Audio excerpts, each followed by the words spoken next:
Fancy meeting you here in this little old place. I'm Tish, and this is Echo Echo.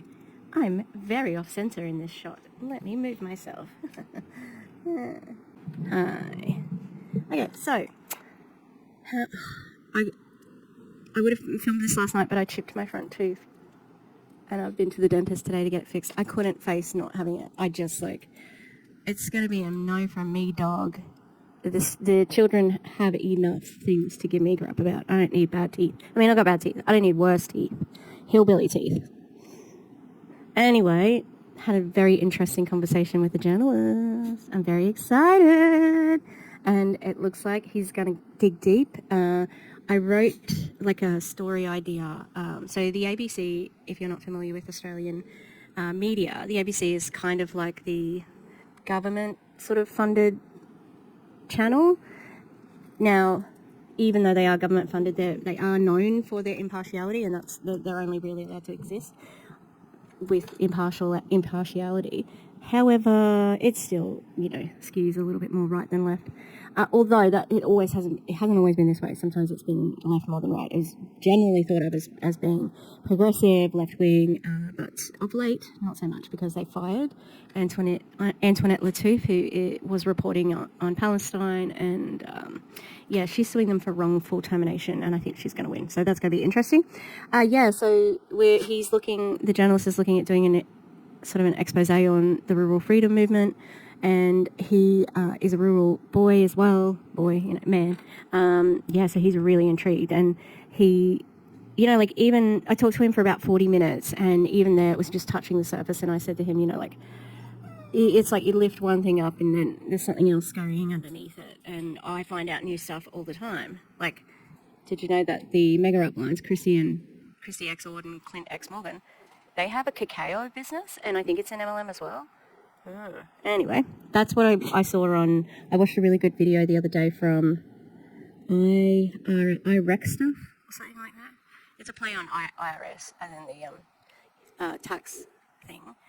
This British guy, but he hasn't posted in 9 months. But otherwise, his video was excellent. So I'll try and remember to link it in the box, Tish. All right, how about you do that? All right, so we're here today to finally watch Courtney Shortney's deleted live. I know DC and Aaron have covered it, but I love reacting to Courtney. It's always a good time. I mean, a bad time, but a good. You've been knowing, you know. So I haven't looked at any of it. I just know she deleted it immediately. So, yeah, and hearing DC tell the story about recording it would have been really hairy for her. But good on DC. You're the best. The goat. All right, I'm going to test my sound.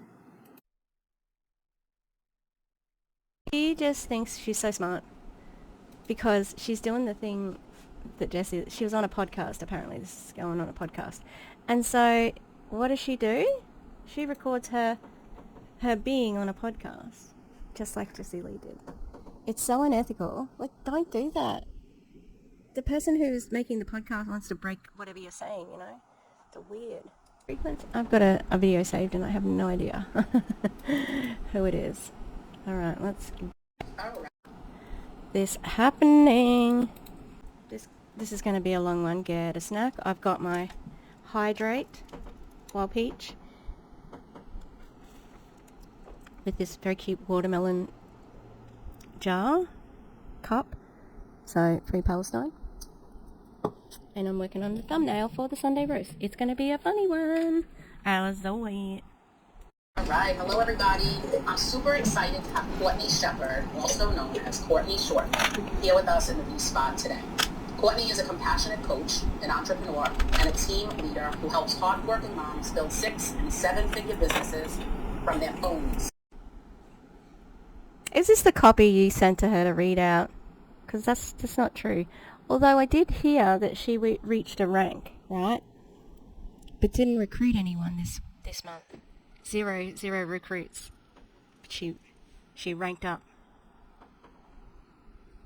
Wonder how that happens, huh? Curious. With focus, that piece is important to Anne. Courtney, welcome to the B-Spot. Thank you for having me, Jerry. Oh my gosh, I'm so excited to be here. We've known each other for, I mean, I'm sure, I don't know if we'll get into that, but it's just really cool to actually connect and collaborate on something, on a project, and I can't wait to dive in with you today. Yeah, thank you. Yeah, I'm going to talk a little bit to you about some concepts for a while, but we have been talking for a while about you joining me here. Yeah. I'm super excited that we were able to make it happen. And so everyone who is listening, I met Courtney in Central Park in 2022. I want to say it was May or June. June 13th, it was my birthday. Birthday. Remember what's his name sang at the end of it? It was Jordan. It was a lot of fun. Yeah. Oh, yeah, it was, I mean... Sorry, the sound is a little bit inconsistent, so I apologize if that's annoying. To like sort of get a visual of the scene, it was a very warm day in Central Park. We were melting. This is like, she's got the most New York accent ever. I love it. Not Courtney, the other person. And really? You glad you could make this happen? She doesn't work. She works from home. How can you not have time for her? Super sticky, and Courtney was there with Jessie Lee, who is her best friend.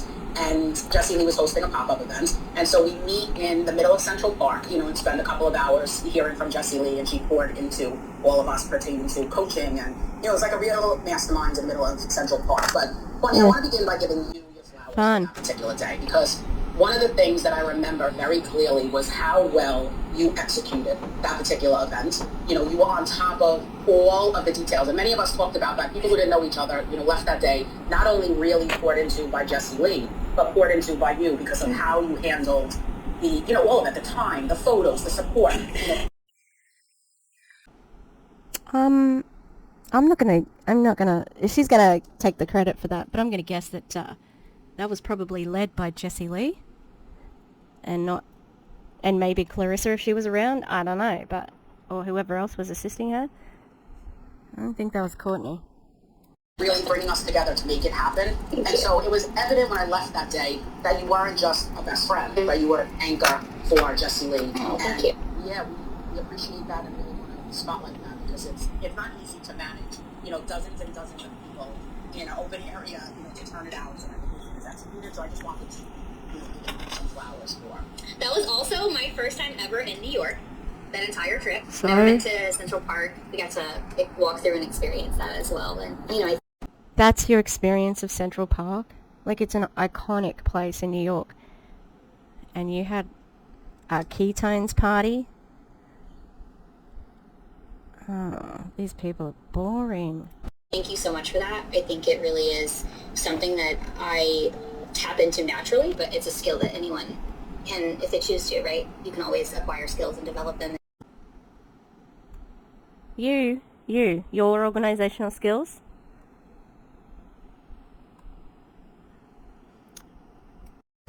Into being and looking exactly how you want them to. So I appreciate that. I've worked really hard on being able to accomplish that. So it means a lot that you noticed.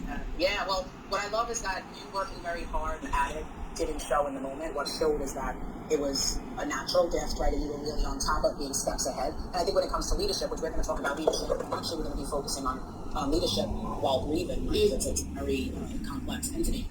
It's one thing to have the skill set to cultivate it, but it's also another thing to deliver it in such a way where people can look and be like, wow, she was born to do this. It happens. Thank you. Yeah, so I just want to spotlight. That's bizarre. No one is born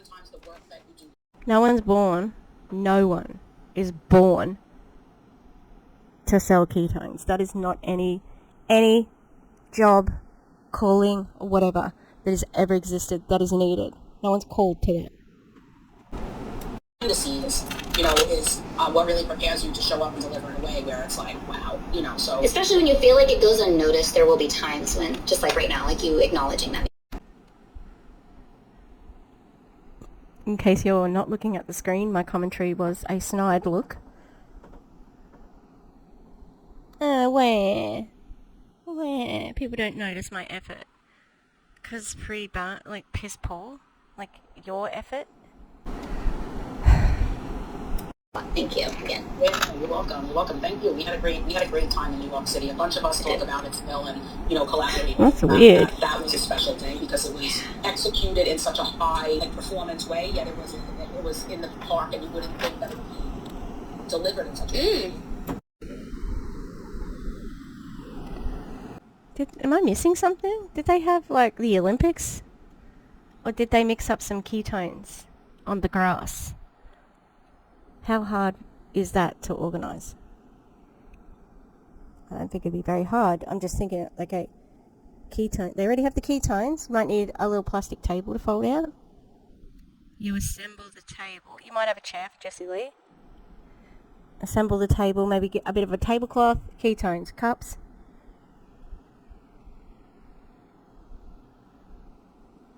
Park Jessie Lee's car, or whatever hire car you have, somewhere visible. I think you're set after that, so don't... Yeah, okay. This is weird, love bombing. Yeah. Powerful. Just a little bit of But she's just going to say... too, that maybe too. She's just going to say, yeah, I did do that. Yes, I am that. I am compassionate and kind and smart and blah, blah, blah. That maybe are not familiar. Many people who do tune into the B-Spot have heard about Jessie Lee before. She's one of my first business coaches, and she's Courtney's best friend, and we lost her in September of 2023. And so, you know, the world is a very different place, right? Like, I speak of this often with so many different people that I meet that I didn't necessarily meet at the time when in Jessie Lee's coaching container. You guys met in different capacities. And all roads always come back to some level of connection, but how things just don't make sense, right? Social media feels like a different place since she's gone. It's like, the quiet is deafening in a sense, right? No, because... Oh, God, fucking damn it. It's like the head of a hydra. You just have like so many other heads. Like everybody, there's so much going on in anti-MLM. So much. Well, in MLM for them, you know.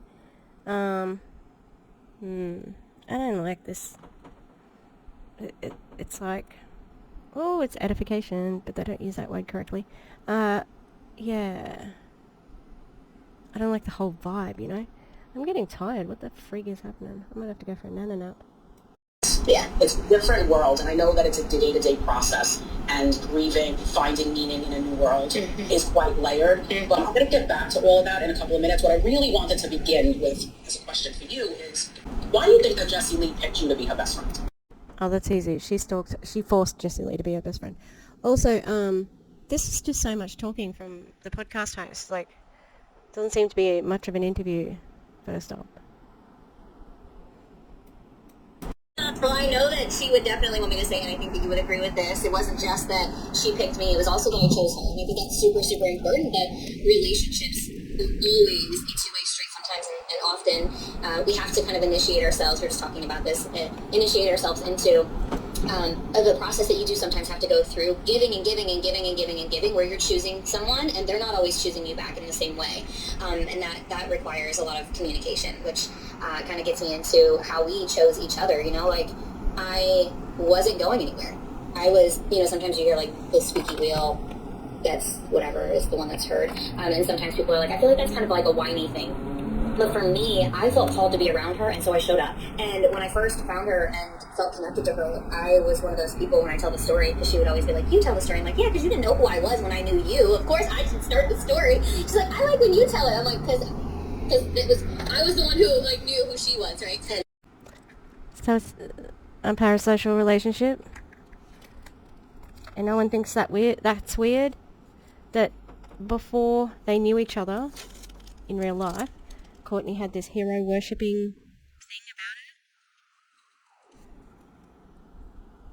about her. Okay, sure.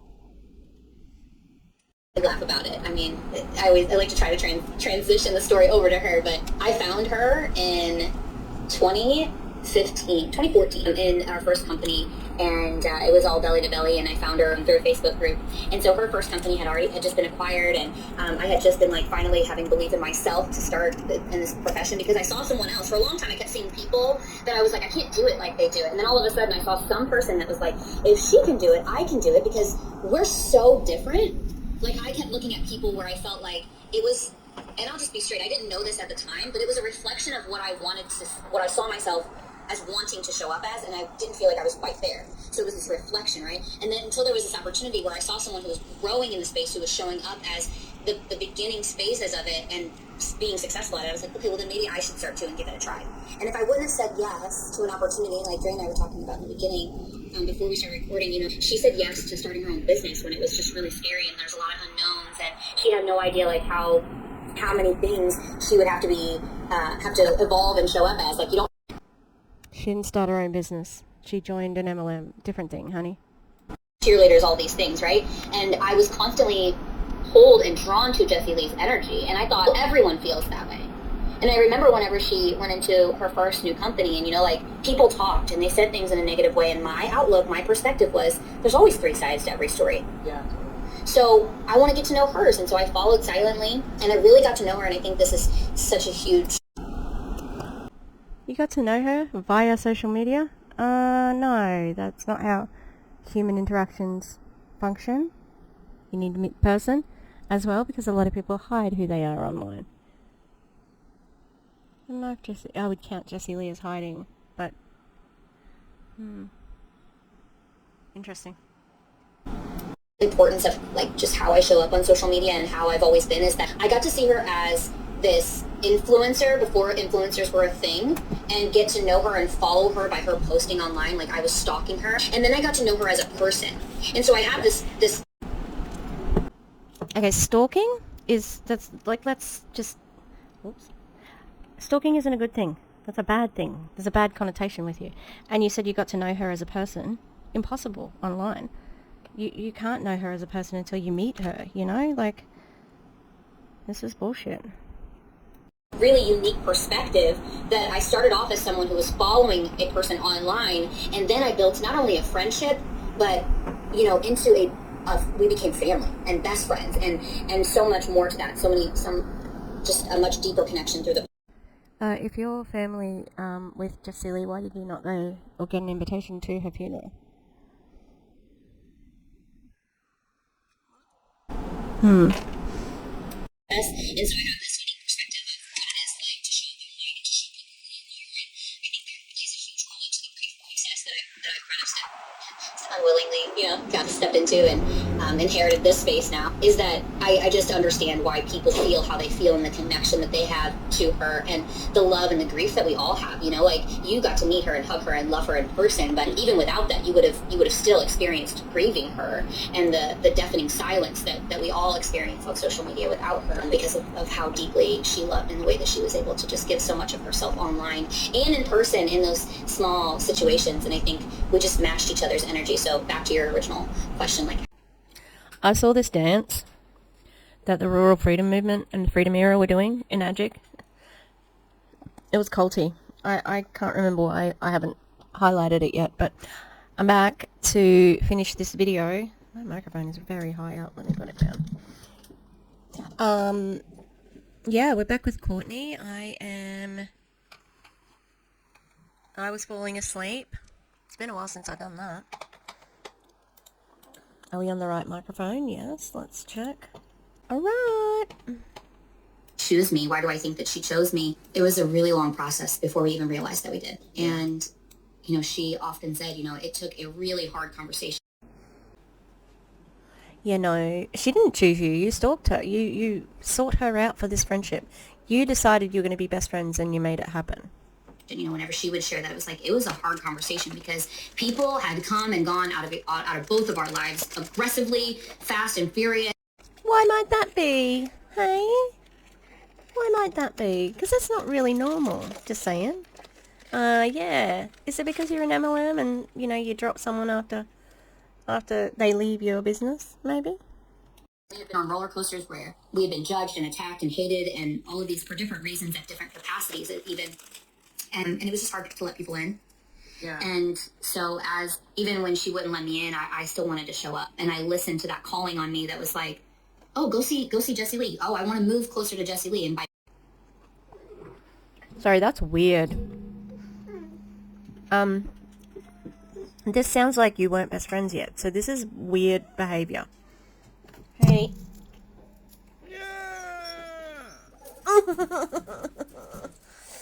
Oh, my finger. I broke a nail really far down low, and I just hit it on my microphone. I'm moving here. Sorry if you can hear Murphy in the background. Murphy. He's in the crate, and he's not chilled out. I think this is definitely crossing boundaries. How is that? What do you mean? You moved closer to her, so that's how they knew you were in it for the long haul. Oh my god, my finger is throbbing. Had a really hard conversation. We were really upset with each other and frustrated by Why? This is such a weird story. how we were being treated by each other. And unknowingly, like so often we avoid those conversations. And in having those, it was obvious for the both of us that, oh, this person is, that's actually my best friend. Because they're willing to tell me how they feel and listen. And choose not to seek to understand where I'm coming from. And it was like we did that for each other. It wasn't a one-way street. It wasn't like just one of us was giving. And to feel safe enough to be able to open and have that conversation. This seems delusional. Like, honestly, it seems delusional. She was like, do you want to talk? I'm like, yeah, let's talk. And we walked out there and we were raising our voices so that other people were hearing us on the other side of the wall and all these things. Why? What were you talking about? What are you talking about? Because it doesn't seem like this is how you became best friends. It's just... You had a disagreement once where you yelled at each other. That's weird. Like, you know, it's just like we can laugh at it now, but in the moment it was really uncomfortable. And it changed everything for us, so. I love that. Thank you. Thank you. Because see, there's so You love that? It was so confusing. Word salad. Word salad with friggin' a side dish of, huh? much that you shared in there, you know, and I think going right to the beginning of choosing each other, you know, and how relationships are reciprocal, you know, and challenging and often call for difficult conversations. But when you love someone enough, you have the difficult conversation, right? And yeah, I thought about that when I was thinking about, you know, talking with you today and just thinking about the fact that I'm sure there's lots of people who, and I just want to, you know, leave you with this. I'm sure there are lots of people that showed up and wanted to be, you know, in Jessie Lee's world in the way, oh, yeah, because she has that infectious, like contagious, you know, really empowering. Oh, yeah. And I was the best one. No, you were the most permissive one. You let her treat you like crap. That's it. That's it. The beginning, the end. That's it. You bowed to her every will. You never questioned her. You never pushed her. You loved your best friend. You would be saying, go get that cancer treated because I don't want to lose you. You know, way. Forgive the city noise behind me. Zoom does a great job. I can't hear it. Okay, good. Yeah. But she has that way, and so therefore so many people want to show up, right? But not everyone was given the spot of, you know, best friend. So I just want to really shine the light on that because, like, let's not let that go by the wayside of that. Yeah. And, you know, let's go back to the park for a minute because it takes a lot of strength. Yeah. It takes a lot of inner strength. I want to go back to the park. I didn't mean to cut you off, but I just, something that you even... It takes a lot of inner strength to be best friends with a dead person. Why? That's weird. Why would that take a lot of strength? I am confused. Said there that I didn't fully touch on is that you're going to question yourself when you are alongside of such a powerful person, and you're going to question when you hear them coaching because you've had so many intimate private conversations. You're going to be like, oh my gosh, they're talking about me. She's literally talking to me right now. She knows I'm on this call. And the more that I start to I had to really reflect and be like, no, that has nothing to do with her or us and everything to do with how I feel and how I know I'm supposed to show up. Oh, really? So she told stories about you and you didn't really like it? Okay, because I wouldn't really like it too if I was the cautionary tale.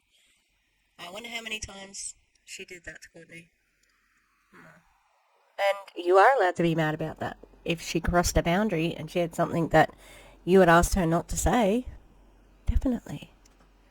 Like, it doesn't all have to be a rave. It doesn't all have to be, she's the best. Oh my God, I can't believe that this angel on earth bestowed her friendship upon me. It's like, it's not that deep. Okay? So often in relationships, we internalize things and we forget to not only just remember that it's not always about us, and when we think that it is, it's just a sign that we're supposed to reflect and grow ourselves. And also, I mean, if she's telling a story about you, that is about you? Yeah? Are you kidding? I'm feeling tired again already. that if I do feel some type of way, that I need to bring it to that person, because when they love me and they support me, they don't want me to feel that way.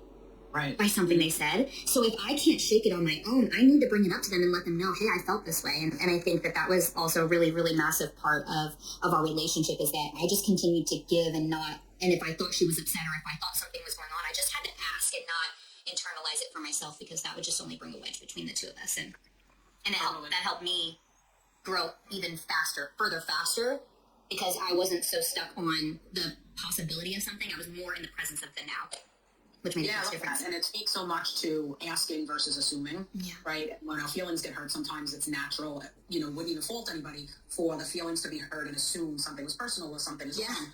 The willingness to ask and open up and have the difficult conversation, if it's a difficult conversation, so that there's a better understanding versus a knowing. Yes, and I have to take the things that I learned in my relationship with Jessie Lee and apply it to my marriage versus the opposite, because it does require the person on the other side to be able to match your energy, and her and I were so good at it, and so Joshua and I are great at it too, but it's different.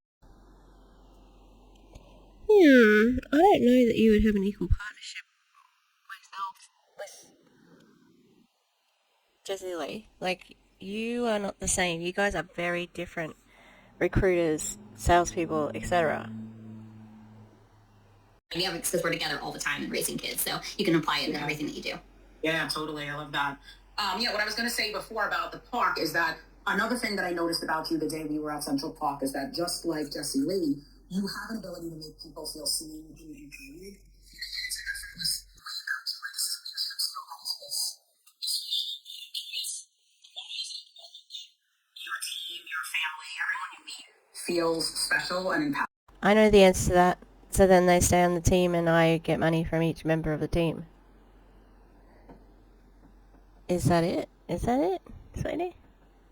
Pray for me, please, because I have been trying to film this video for 3 days, and this is the day. Today, we're going to get it done. Okay? Okay, Tish? Yeah. Because Q Sciences popped off yesterday, and it's wild what's happening there. Made a video, go watch it. It's great. No, I don't know. The tea's great. Murphy. Hey. Murphy. Leave that alone. I've got a cover on the bed because someone keeps peeing on my bed. Because I think someone marked it and now they're remarking it, so I'm getting very PO'd about it. Yeah, so we're back with Courtney. That's not what I want. That's what I want. Oh.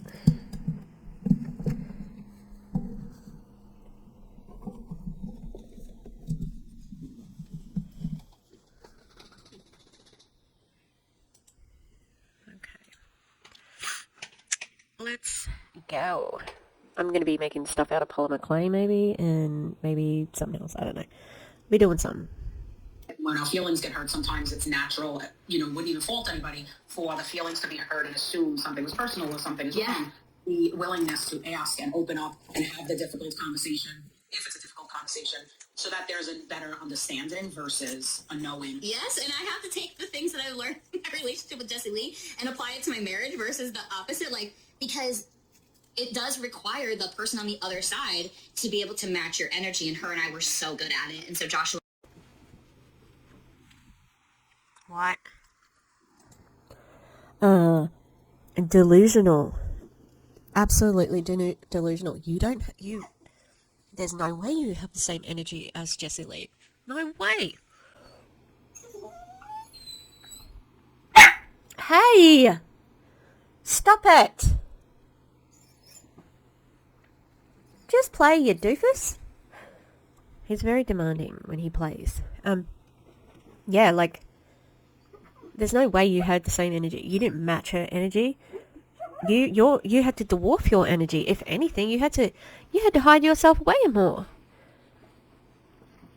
She ridiculed you. There's no other thing. There's no other way of looking at it. The whole when you went to Colombia, it was like, "Are we gonna go swimming? Are we gonna go swimming?" And that was not a fond impression. That was a very judgy, antagonistic impression of you. She thought you were an idiot. Are great at it too, but it's different.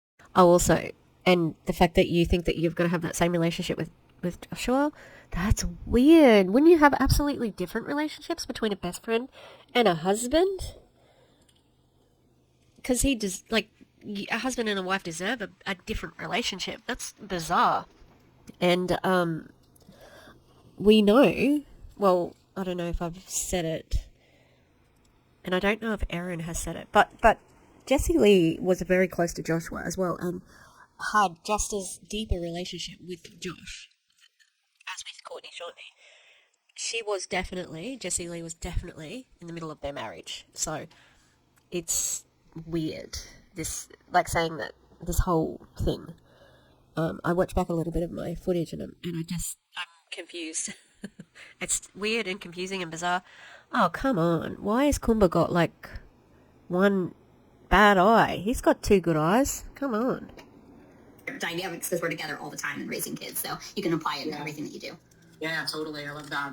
What I was going to say before about the park is that another thing that I noticed about you the day we were at Central Park is that just like Jessie Lee, you have an ability to make people feel seen and empowered, and it's an effortless way about you, right? This is a leadership skill that is special. And I'm curious, why is it important that your team, your family, everyone you meet feels special and empowered? She wants her to mention how she, hey, look at my little smile. Girl with a pearl earring. Oh, Mona Lisa, just a wry smile. It's called love bombing, and you have to make the team feel seen because they're not earning any money.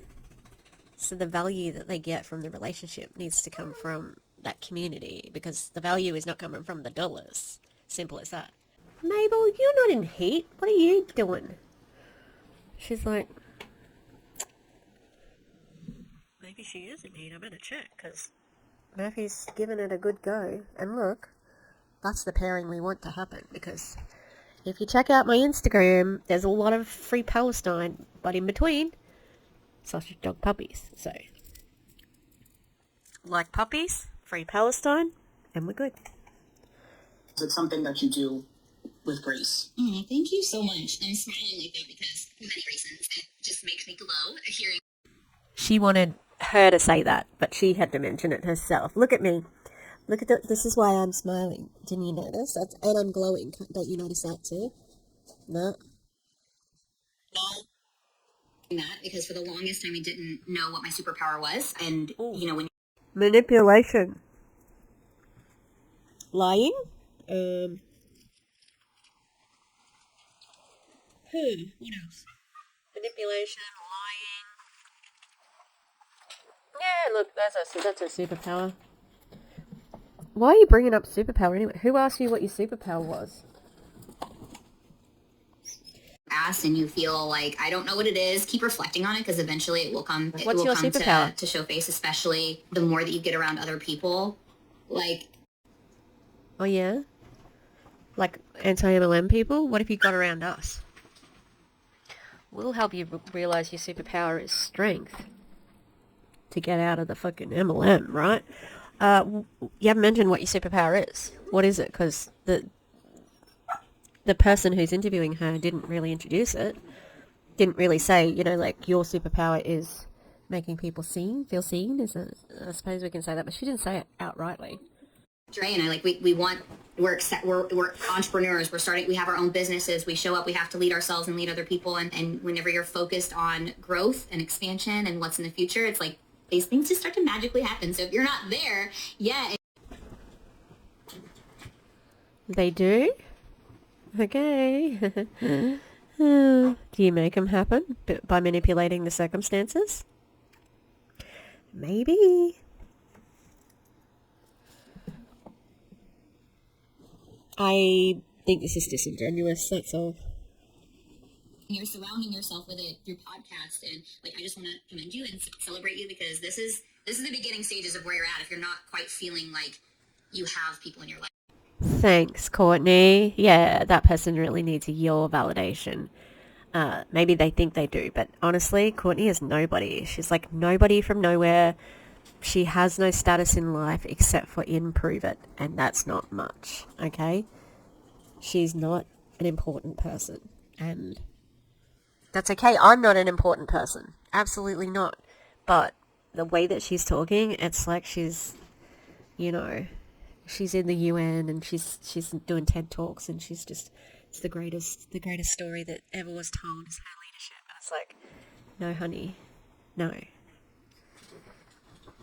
Like the way that we're speaking to each other. So thank you. Yeah.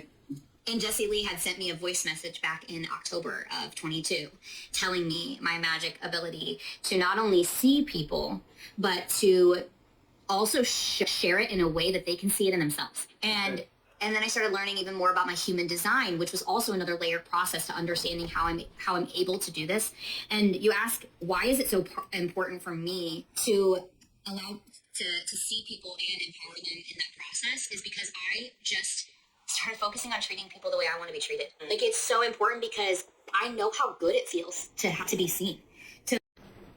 Because you haven't been seen, because people treat you like a joke. Yep. Also, do you like to treat people the way you want to be treated? Because, generally it'd be nice, like you like seeing your family, it'd be nice if you allowed all of your family to see your family. Especially now that Jessie Lee's not a part of your life, it'd be nice. Well, she's not an active part of... No, that's incorrect as well. Jessie Lee is physically not in your life. Are you still ruled by what she would say and do? Yep.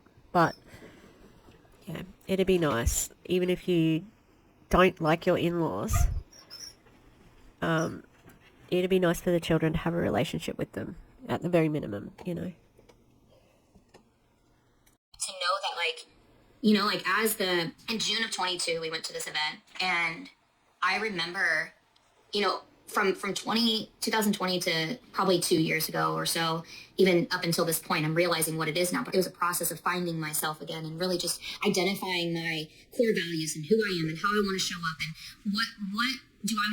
Why? Isn't that something that you contemplate, like, constantly in MLM?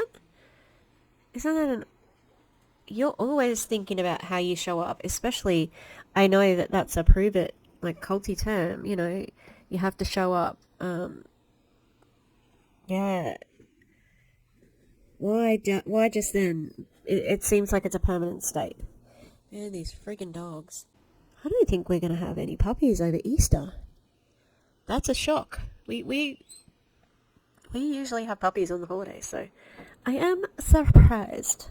People to know me for, like, how do I want people to feel when they walk away from me? Because it's an experience. Like, I want people to feel like it's an experience just to meet you. Okay.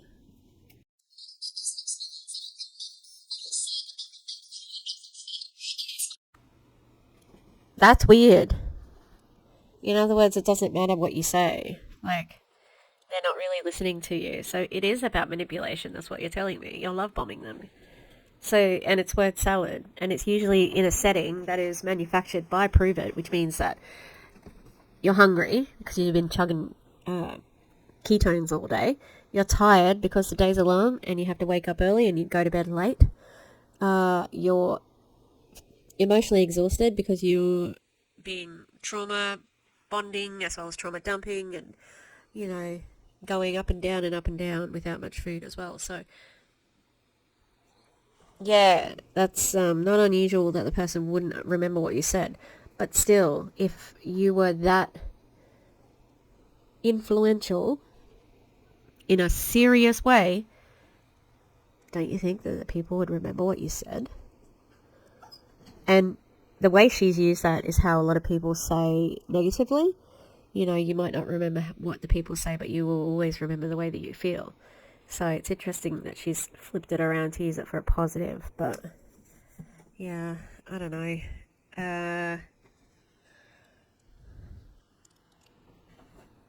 This is all very self-congratulatory. Like, yes, I am an enlightened being. I am very, very enlightened. It's true. Look at me. I am an angel. I'm an angel on earth. Because my best friend died. It's so weird. Not just me. It's not, it's not an ego thing. It's not the selfish thing. It's that we have that in all of us, and I owned it. Like, I owned it for myself. And with this really comes a lot of initiations, because you will also trigger people and they will feel like you're fake. And that's only a reflection of what they're facing, and you have to let that... No. Sometimes people are fake. Don't put it back on the person. Like, damn, you're making excuses. You're making excuses for people. Oh. Go and just keep owning throughout it, who am I and how do I want to show up? And so when I would walk away from people that would lock eyes with me, that would shake my hand strongly, that would leave me feeling like they would really listen to what I was saying, and they were seeking to understand and asking me questions, I was like, that felt so good. I want to give more people that experience. And so I lock eyes with people, and I just own that this is an experience, and I want you to know that you are magical and you have gifts to provide this world, and you are such a unique being. Love bombing. Love bombing. That's what you're doing. This is not genuine. She might think it's genuine. I don't know, but it's love bombing. How bizarre. There are things that only you can do. You have a mission. I mean, Jerry, you know you have a mission. You have a purpose. It's where you answer that calling, and you quit the 9 to 5, and you're like, I'm going to figure this out. And you said before, like, if I would have known all of the challenges that I would have faced, you still would have done it. She said, I don't know if I would have. Yes, you would have. Did we get a little bit AAVE there? No, I don't know the nationality, whether the speaker is black or not, but it sounds like it. New Yorker. But yeah, let's not do the black scent, please, Courtney. Jessie Lee used to love black scent. Because you're not the same person. Because we have to be. You wouldn't have been able to take your walks. Right. And go live and build this community of beautiful beings. Like, and I just remember all along the way, I'm learning, like, if you only need 100 super fans to become as successful as you dream yourself to be. 100 people that really love you. And I'm like, you just have to find out, who do you want to be? How do you want to show up? And what experience do you want to allow people to feel when they walk away from you? And that's so really where it stemmed from. And, you know, it's interesting because in the process, I really felt like I'm really good at coaching mindset and leading people through mindset and all of these things. And I couldn't quite identify what it actually was. But if we just... I'm really good at this thing, but I don't know exactly what it is.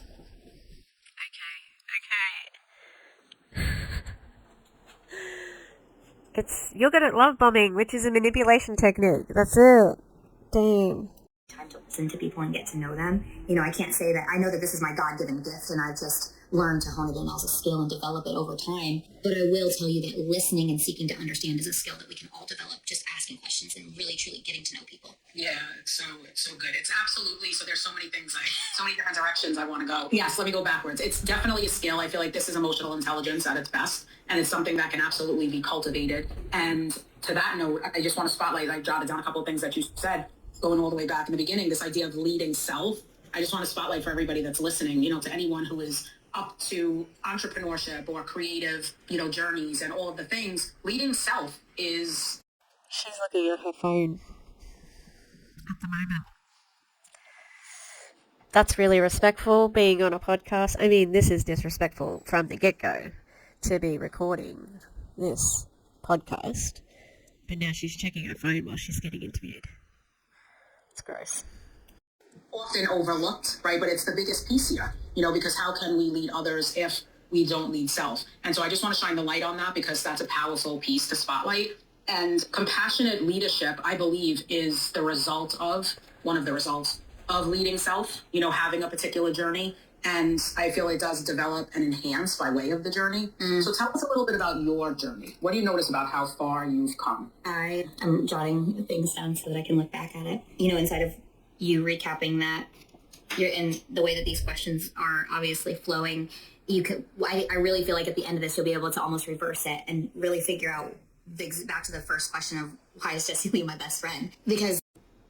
What? What does all that mean? To answer that question? We know why she's your best friend. Because you stalked her and harassed her until she accepted you. You forced her to be your best friend. You had a parasocial relationship with her. And then you basically just hunted her down until she was your friend. and then you became indispensable to her by just being at her beck and call, and you became her best friend, sort of, That's so weird. I think she wants to sound smart. Like, yeah. These questions, they're just so good, and I can see how it's just like all molding together to give you this. Ugh. Shut up and answer the questions. Like, why are you analysing it? Just be on a podcast and answer the questions that the person is asking you. I think they're being very gracious, but it feels like she's like taking over almost. The journey of even finding out that first time, it's kind of like, in a relationship, like sometimes you don't want to be the first one to say I love you. I didn't want to be the first one to be like, that's my best friend. Bullshit. I've heard her tell the story before. She purposely hunted her down. She went after Jessie Lee. She moved to fucking Texas. She picked up her whole life to move closer to her. Bullshit. I was like, if she's not gonna claim it, I'm not gonna claim it. And I think she kind of felt the same way, so we're like, no. And that conversation, we still hadn't said it. So for those who were on the celebration of life, I told this story. Not her funeral, though, because you were not invited, right? You would think, if you were the bestest friend, you might get to go to the funeral, but you didn't. The journey to owning being the number one's best friend is a process in itself. It's not a MySpace page. Like, who says I'm the number one best friend? Like, I would never describe Val and Gus as my number one best friends and just say that my besties, my BFFs. Like, I wouldn't say they're my number one best friends because we're all adults. It's weird. And I think that in that journey, I've lived here in Texas for 4 years. Moving here, she was in 3 different homes. In the process, I was in 2. She lived with us for 2 months of that. Just like we've been in business together for longer than that, but we've been in our current company for 6.5 years. So it's like this, it all coincides for me because I have been a full-time entrepreneur in network marketing. As a leader of an organization. You're not though. Like, you're just a salesperson. Massively, continuously growing, for that entire time. Yeah. So, pray to tell, how many people did you recruit last month? Was it 0? It was 0, wasn't it? But you still ranked up. What an organisation that's growing, that was handed to you by Jessie Lee because you're best friends. It's interesting. Maybe she really considered who would be her best friend and who she could set up to have that spot, because that's what's alleged, is that Courtney basically had her team handed to her and Jessie Lee would build underneath her. Because, in my opinion, it's just my opinion, it's all in my opinion, she wanted to build, she didn't want anyone to build who would be competition to her. She still wanted to be the best. And that's why someone like Erin, she would never have built Erin up, because she would know that Erin could possibly beat her, she's stiff competition. And yeah, like, she knew that Courtney would never try to challenge her, but she couldn't say that about too many other people. And working from home, and for the last 4.5 years, my husband's been home full time with me, raising our 2 and then 3 children that we had a little over 2 years ago, 2.5 now. He turned 2 on September 14th. Oh, so yeah. Great. Do you want to put your kids' birthdays out there? Also, he's 2. So when he wants to spend time with you, don't close the door in his face when he's crying. That'd be nice. just the process of the journey of all of this, of motherhood and of being a wife and of healing my inner child while raising my own. You know, my oldest is 8 years old now, starting this profession because I needed a few $100s just to feed our family, you know. Well, that's interesting because the income disclosure statement says that you cannot make a few $100s. That's really rare. It just so happened that we're under Jessie Lee and she built your team, so, you know. Oh, it started originally because it was fun, and then it was like, no, we have to do this. This is like, there's no other option because we're capped out at our jobs, and I'm not going to go work and have to. So all of these different things, it's like the journey is, it's like that is the part that once I really started to just break it down layer by layer and become extremely present in each layer of it that I just described. Like when we really think about the journey, I'm trying to be the best leader I can be. I'm trying to find friendships that I like, a community that I can feel a part of and feel like there's more to life than just, you know, we're all looking for a meaning. Like it's a tribe. It takes a tribe, a village to raise children. No, a white woman doesn't have a tribe. Okay? From one white woman to another, you don't have a tribe. Okay, thank you. And it might take a village to raise a child, but it would be really nice if you were the main provider of parenting. But I've seen you try to get out of those duties more than I have seen you doing lately. Well, in videos anyway that I've seen. It takes a village, a community to feel a part of something, but we're not meant to do this life alone. At all. At the core of our ancestry, like we are meant to do this together. Pass. I'm good. I'm good. I got my dogs, even though they're friggin' crazy. Hey! Mabel! Mabel is such a slut. She's like all out there. She's like, come on, baby, light my fire. It's so beautiful to see all of these people. Like, I can't tell you how long I've wanted to live on a compound. And the more that I start to process and the more I'm like. Oh, I'm sorry. Has the word compound entered the chat? Cult? Anyone? Compound? What the fuck? Not a compound like culty, but like, we joke about it like that because it's like, I would love people that are great gardeners that are my friends to be close to me, and then I can trade my skills that I have, like you were talking about. Oh, good. Because you have nothing. Nobody needs a ketone salesperson in a compound. Nobody. Very fucking unnecessary. What are your skills? Love bombing through leadership through love bombing. Not a skill. You got any backup plans there, Courtney? Because, yeah. You just want to... This might come up harsh. I think she just wants to exploit other people. You know, for a long time there, I thought about her just sort of like... She's kind of sweet, and she's just misguided because Jessie Lee Ward is her best friend. But I think that she's pretty awful as well, you know. It's not, you know, I have physical skills too, also along with being able to see the magic in others and share it with. That's not really an essential skill that can come later.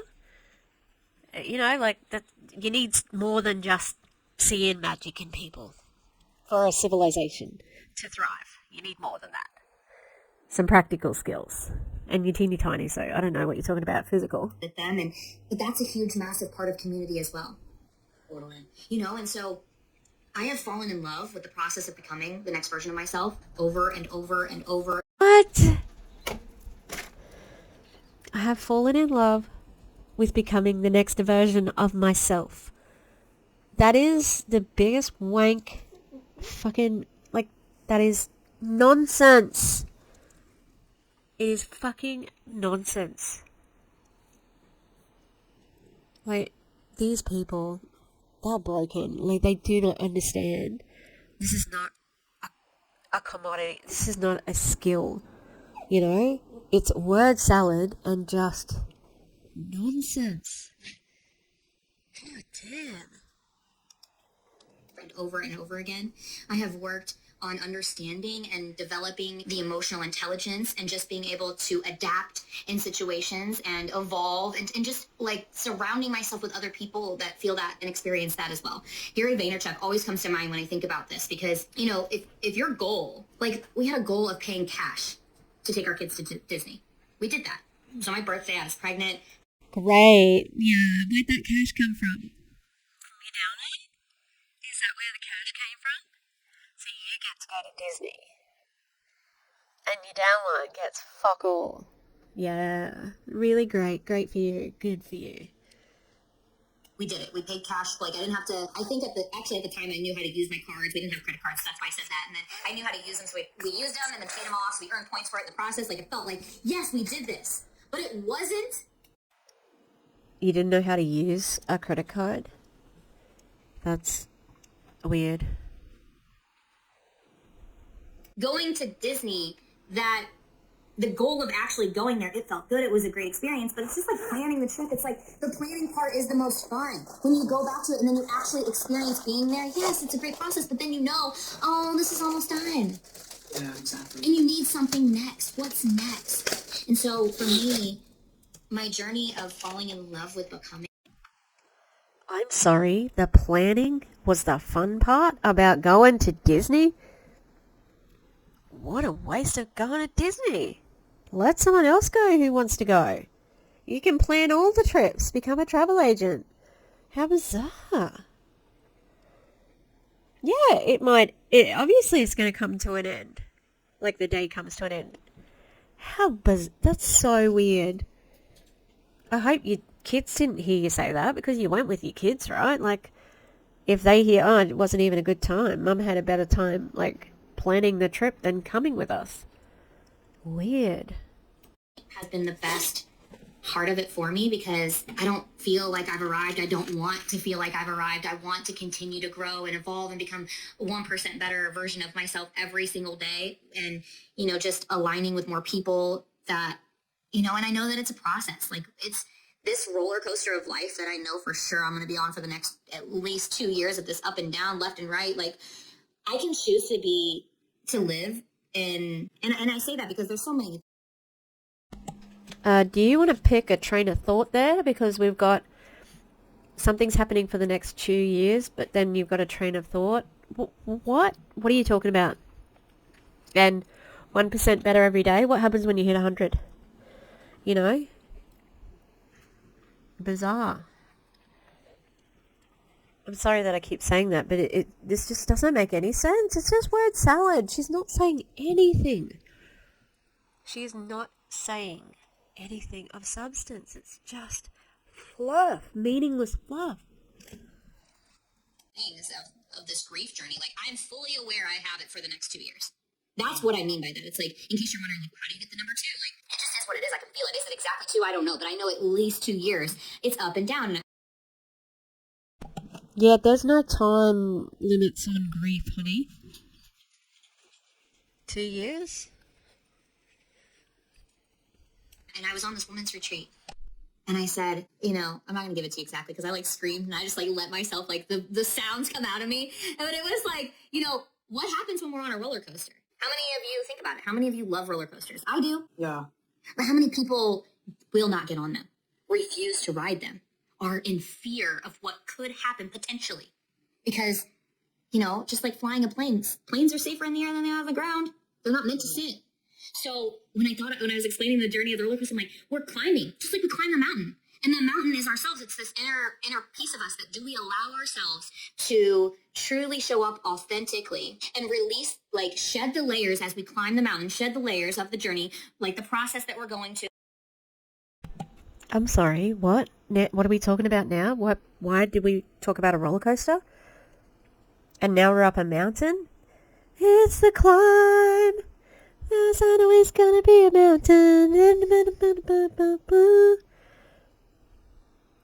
What are we doing here? What are we talking about and why? Is this about, are we still talking about grief? Because I am confused again. Learning how to lead ourselves and develop our skills and surround. And also, she was talking about a women's retreat where she yelled something out. What did you yell at? Because You didn't tell us, and I don't think she should have to, but she brought it up. More people that are aligned with our vision and our passions and where we're going, the people that we would want on our compound are living on our like the land with us, so that we can, you know, share more experiences with them and just be with each other. Like as you're climbing that, you know, for so many of us though, it's like, oh my gosh, like, oh, this is so much work, and we're huffing and we're puffing to get up, and then we stand at the top and we're like, yes, I can see it, I can see where I'm at, I can see the big picture, I get it, right? And then another mountain's put in front of you. Yeah, but like, can you just enjoy the mountain you just climbed? If you're wondering what the gaps are, DC, the goat, the angel of the internet, got rid of all the gaps. There were long pauses, and she got rid of them. So thank you, DC. That's why there's like some little gaps here and there. Oh God, this is just a mess. It's so confusing. Or you have to fall down the hill, and then you're like, you drop down and you're like, oh no, I'm falling. Everything's like the money, the income is going backwards. We're losing it all. But think about a roller coaster. You climb up anticipation of being at the top. And what we got back to the roller coaster. Man, I'm getting to the top, and it's slow and it creeps. And then you're at the top, and that gut feeling is just like, it's like you just start free falling. So why not shift it and know that when we're being challenged that we can be excited about it, because we're about to learn new skills and we're going to have to adapt and be challenged emotionally, and it's going to freaking suck. That free fall was grief. That free fall was losing my best friend. It freaking sucked. I didn't ask you to cuss on your podcast, but... Oh, yeah, no, it's weird. I know, I'm like, I didn't ask for like, it fucking sucks, okay? It does. It sucks really, really bad. And this was the first time in the process of the journey that I just allowed, because words matter, and they're super important, and I let myself feel it all. And I let myself say when it sucks, especially to those of you who follow me and watch me. Especially to those of you who love Jessie Lee so dearly and like deeply, you know, even without knowing her, your grief is valid, your feelings are valid. The journey is a process. Just fall in love with it and own it. What? Huh? I am so confused. Like, what are we doing here? We got to get validation from her saying my grief is valid even though you didn't know her. Obviously, like, well, who are you to, like, I don't even know. I'm just questioning life at this moment. Like, what are we doing? Ounce of that roller coaster of life and climbing those mountains and free falling. This is so beautiful.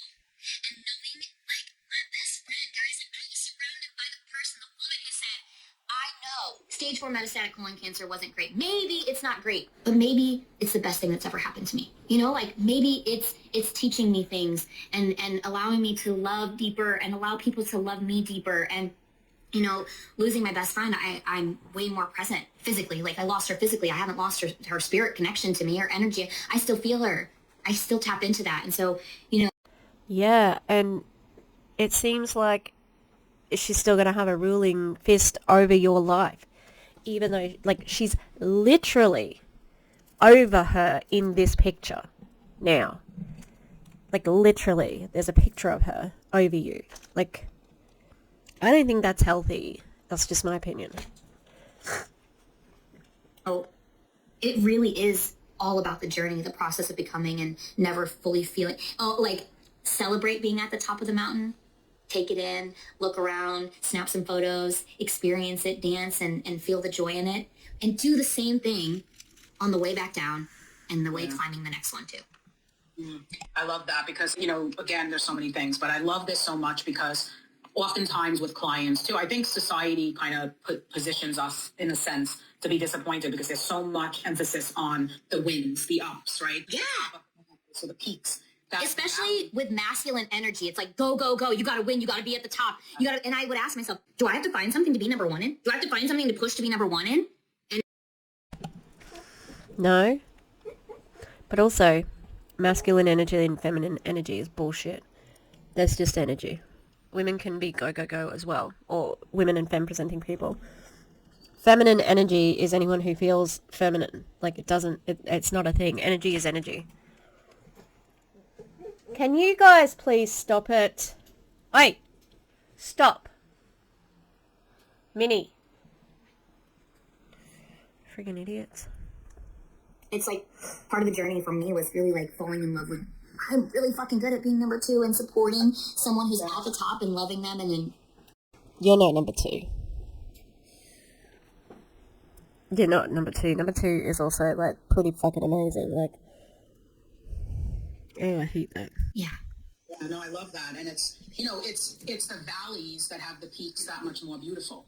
So there's no one without the other. And I think, even with healing work and all, there's this idea of it being like continuous. And it's not like that. It's up, it's down, it's up, it's down, it's all around. So I love that you spotlight that. But the other thing I want to just point out before I move to the next question is this idea of falling in love with becoming. And I think that's so powerful because it's totally about being. That was the most bullshit part of what she fucking said. Like, honestly. And this is all just cliche bullshit. That you can't have the sun without the rain, and you can't have the valleys without the peaks, and da-da-da-da. Because of the company. Hey, Minnie.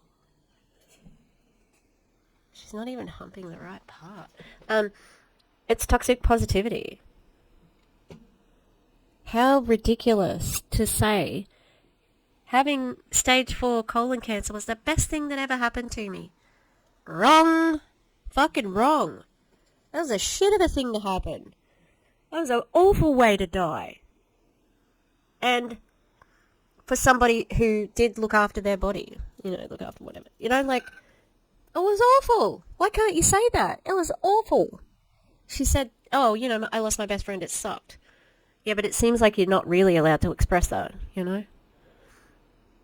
Okay with where you are and what's to come, right? Versus a not enough narrative or not there yet or when I finally arrive. So I love that. And everybody who's listening, I don't want you to miss that particular piece. This idea of becoming has you in one particular spot and you're not quite in the next spot yet. But Courtney's shining the light on loving that space because of what's involved in the journey, in the development of it all. That's big. And I think with the word becoming, we can potentially get caught up in that becoming is actually present. I didn't really notice that Courtney was wearing a big ring. I wonder if she's always worn that big ring. Because it does seem like she has some of Jessie Lee's possessions. She's been wearing her clothes at least, Oh my god, look at my screen right here. There's like a mess. I'm sorry. God damn it. I'm a mess. It's a present word. It's present tense. And so it's really the power of presence that is the most important piece of the journey for me is just tapping into what is now and really a really cool experience at that retreat. And part of being in your feminine energy is slowing down, being present and embracing the things that you're feeling, processing those because you can't run from them or hide from them by doing all of these different and all of these things, right? And then you like look at yourself, love yourself for who you are right now, love how you're showing up in the world, and know that, what, if I am feeling initiations or challenges or, whatever word we can place on it, which I really feel like replacing that word challenge and obstacle and all of those things are like with the word initiation, because it's just a process to becoming. You're being initiated into the next layer of who your 1% better really truly is. And it never stops. It continues to become.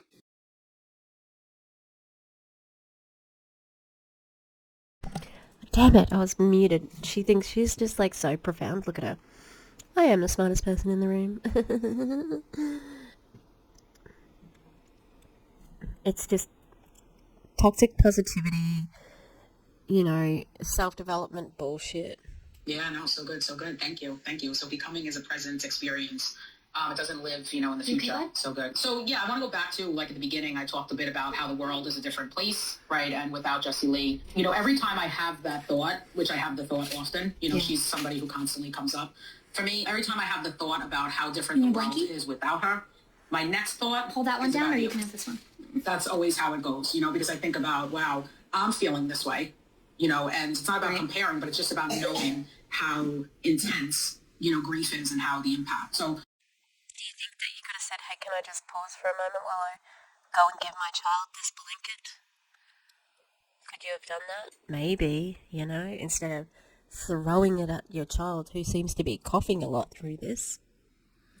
Just saying, especially because what the person was saying was pretty poignant, but I didn't really hear it because I was I could hear you and coughing, and I was distracted. Talk to us a little bit about how losing Jesse Lee and being in the grieving process right now has impacted you as a leader. How has it impacted me as a leader? I often say I didn't just lose one person, and I know that I'm not the only one that lost more than one person. And in leadership, we talked about it in the beginning. How? What do you mean you didn't lose just one person? What does that mean? I hope she explains it, because I'm confused. It is not just leading other people. First and foremost, it's leading yourself. And so it rocked everything. She is started off as I wouldn't necessarily say a mentor, but a leader that I looked up to. And over time became this mentor of mine that I was really looking at in ways of how she led in leadership and in business. So a mentor in both of those. Maybe not necessarily in life, because our lives look totally different, right? Mom, 3 kids, husband, all of those things, right? Yeah, but you just said your toddler was 2. I thought you were besties before then. She's a godchild of your children. So. And over time becoming my best friend. She was the godmother to my children before my best friend, which is interesting. And, my kids love her. She's the best friend of my husband. She's completely integrated into every layer. That's strange. That's really strange. Of our life, my anchor of trust, and so much more. And so when you said that before, it was, thank you again for that. I had to really take this big step back. And in the past, when it came to leadership, the thing that would catch me up with those I was leading is that I wasn't able to fully communicate how I was feeling and what I was experiencing when I couldn't show up to the fullest capacity. And so Why? It's really interesting to... Why? You're not explaining why, though. It's just more word salad bullshit. Okay, go show daddy, please. I know, go show dad. He doesn't feel well this home today. Anyways, so whenever I was processing... Would you like to go and be with your child? Would you like to hold him? No. Thanks. This publicly, such a public loss. There were definitely a lot of upsides to that for sure. And also just processes that I knew would come that I needed to be fully aware of how I was going to navigate as well.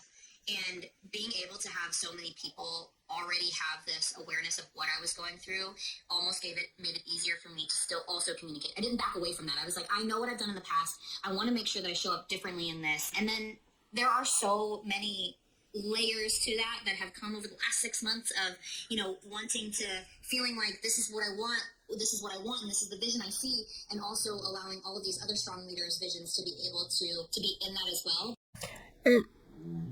Nobody was asking for her to show up. The thing is, yeah, you could have taken time off. But you can't. You can't, because you have to keep recruiting, and you have to keep selling, and you have to keep leading, right? Not that she did recruit in the last month, but, I'm sure that she would have picked up some more people closer to when Jesse Lee passed away, because pity is a powerful emotion. But I'm going to pause and go cook some dinner. These fucking dogs are just humping constantly. Alright. Haven't had dinner yet, but it's coming. So, let's watch a bit more of this and then we'll see. But really the first thing that we had to do was that we had to grieve. And we had to just step away. And that was also really, really hard in the process of showing up for ourselves, working our businesses where it felt appropriate for us and it felt not forced. And still at the same time, you shouldn't seem like you had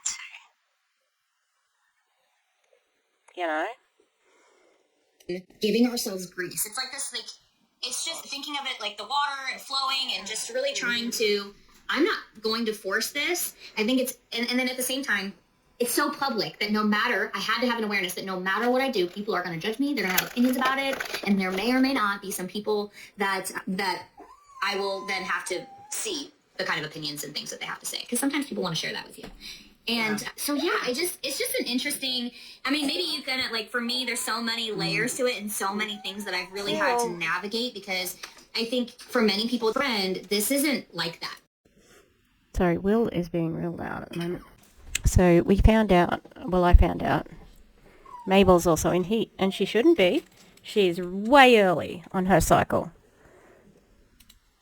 Sorry, I pressed pause and it didn't go through. Yeah, there might be some people who have opinions, but I don't know. Like, you would never admit to seeing like what we've said, because she says that she doesn't watch anything about herself, you know. Layers to it, and so many things that I've really had to navigate, because I think for many people, just losing a best friend, this isn't like that. And it's not to discount what anyone else has gone through. Those of you who have lost family members closest to you, it's not exactly like that either. You know, she's not my blood. So, what do you mean? Like, someone, like, I am sure that the situation you are in is not as rare as, like, it's a pretty common situation where someone would lose someone who is a best friend, but also because of the MLM, she's kind of your boss. She's also kind of your family. So she's kind of your cult leader. So I get that, but people have lost those sorts of people before, you know? Like, it's not a unique situation. Death is a very common situation, you know? But I did take on for a piece of that grieving experience in my leadership and all of these things where I'm kind of being navigated through like this. You know, like there were legal things that I was kind of in the midst of, and there was like all these other. Was there legal things? Why would there have been legal things? Is it because maybe you tried to take her urn? Tried to pick up her cremated body before her family? I've heard that as a rumour, P.S. Also, what the hell? Why bother having genes? Their holes were so big, like, why bother having them? And, yeah, like, the legal things that were happening, was it because you were fighting with the family? So, there didn't have to be legal things. But there was, wasn't there? Yeah, you didn't have to take all that on. But you did. Extra layers to everything. And so it's interesting because we said we knew this podcast would kind of unfold exactly and line up exactly when it was meant to. And I'm kind of I'm now on the outside of that. So for those of you who have maybe had to be in the legal stuff, I just want to let you know that I feel as though if you're involved in it, you're getting signs from the loved one that you have that has transitioned. I know you are. And if you allow yourself to be open to those and just allow yourself to feel, but know that the person that you love, their spirit is here trying to guide you. And what? What's that got to do with legal? Did she just connect two thoughts that were not connected? I don't understand. Can we also, like, why do we have to hear this poor kid coughing? Like, if your partner, like, you guys all, we can be at home, we can both be present for our child. He's coughing into the void at the moment, and you're on a podcast, so where's the husband? Like, isn't this why you are at home? So that you can take care of a sick child? Meanwhile, he's just coughing in the background. allowing you, like, they're moving mountains and they're removing all obstacles and they're making miracles happen. And just allow yourself to be patient. I've really had to be patient in my journey with my leadership, and I've just tried to learn, unlearn, relearn. I'm healing in this process, and I'm just listening and understanding even more how to process my emotions, how to make decisions effectively. And I'm sorry. That's with the amount of self-development that these people do, you should be an absolute pro at handling your emotions if self-development actually worked. You know, like, but this is just words. This is just word salad. It doesn't mean anything. It's just, you know, like toxic positivity, Pinterest quote, generalization. Toxic positivity, Pinterest quote, generalization. It doesn't mean anything. It is so pointless. This is so pointless. Like, damn. people will tell you gotta take your emotions out of your decisions. I found out I'm actually an emotional authority. Like, I make decisions emotionally. I have to feel it. And some people, it's like they just have a gut instinct that says yes or no. For me, I gotta process. Yeah, that's called emotion. Your gut feeling is also an emotion. Same thing. Okay. Also, so you just said that, like, you have to feel it. Like, do you really? And if you're feeling it, what is your feeling towards people who are doing the business, doing Prove It, and they're not making any money? What's your feelings for them? You got any sorrow or grief for them, for selling them a pipe dream that you know they can't earn? You know that they are not going to earn what you earn? Yeah? You're going to talk about recruiting to them while you didn't recruit anybody this month? How do you feel about that? Because I'd feel pretty embarrassed if I were you. I have to take a little bit of time, and then my body will literally say, hell yes, or no. Okay, so that's Like, my whole body will feel it. That's a gut feeling.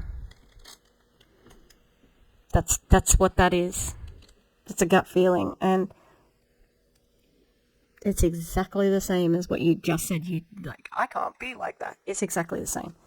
You just have the gut feeling at a later time. This is just such fucking nonsense.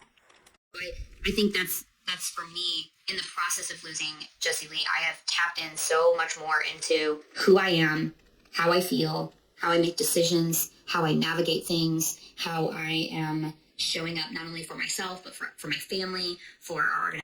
Oh yeah. Are you showing up for your child who's sick right now? Who you just threw a blanket at him? Even though we're hearing him cough all the way through this? Yeah, that's you showing up. Why is now that's the only reason why you know who you are, with, again, having done so much self-development?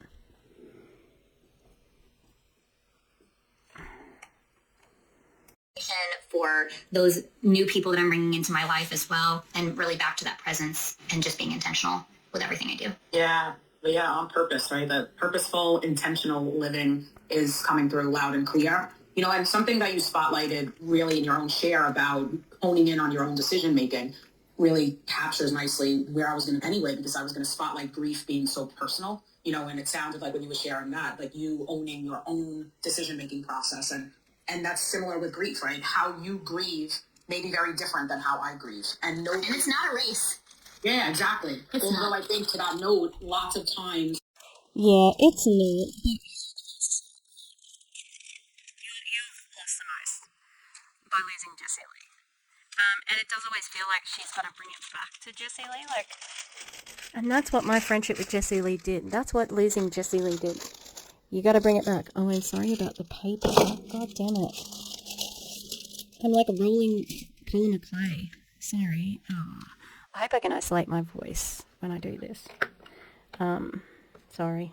Okay. Yeah. It's not a race, but you're the best at it, right? People are uncomfortable with grief, so they try to rush you to have it be a race, right? Or they rush. They're not doing. They run away from it. Right, exactly. Rushing is running. Like you're avoiding it. Yeah, absolutely. And so for everybody who is tuned in and listening, I really want to encourage you, if you are grieving right now, to turn up the self-care dial, right? Like all the way up.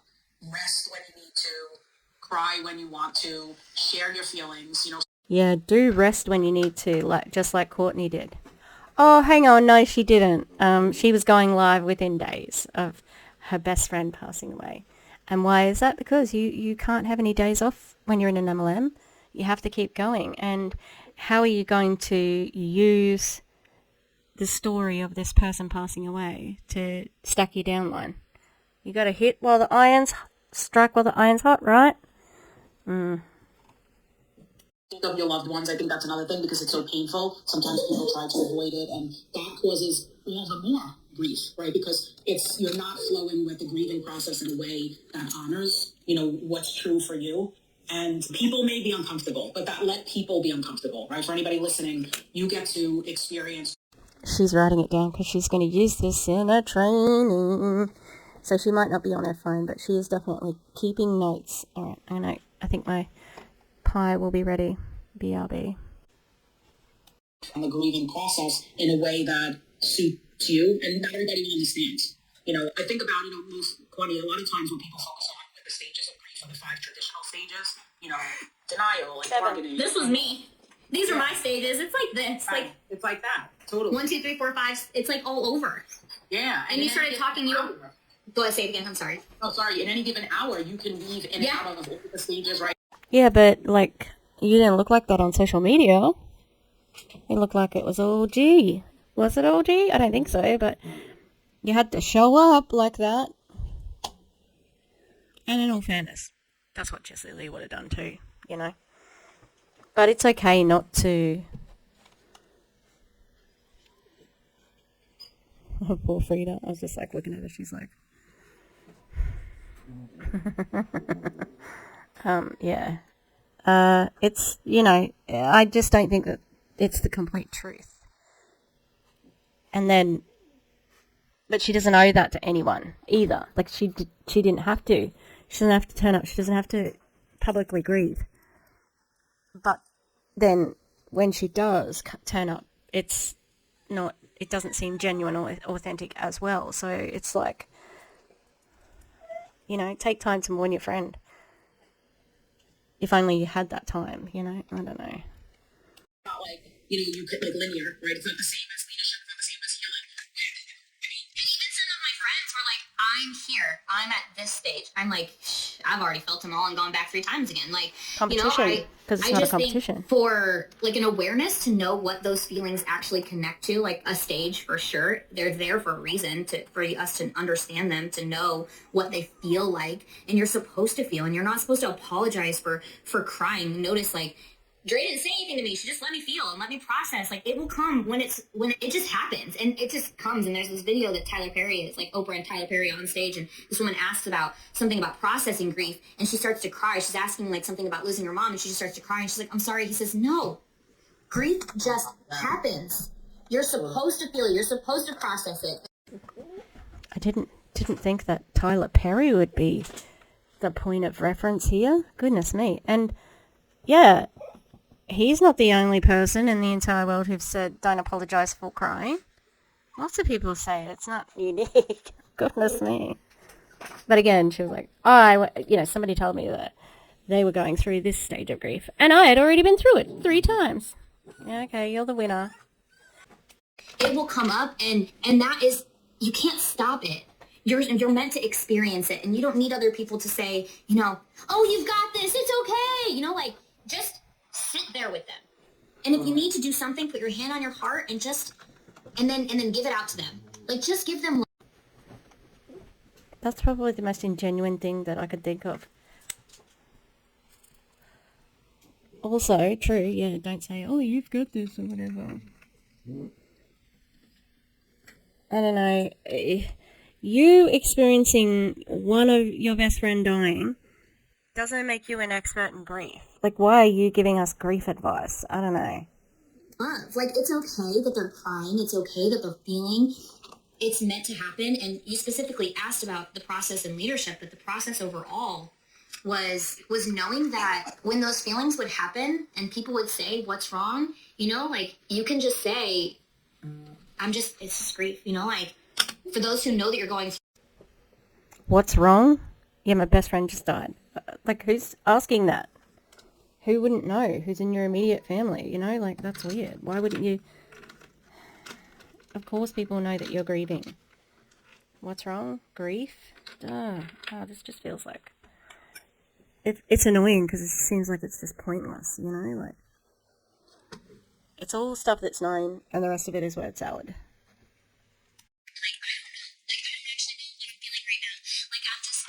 Emotional, or these are happy tears, and you start to know that.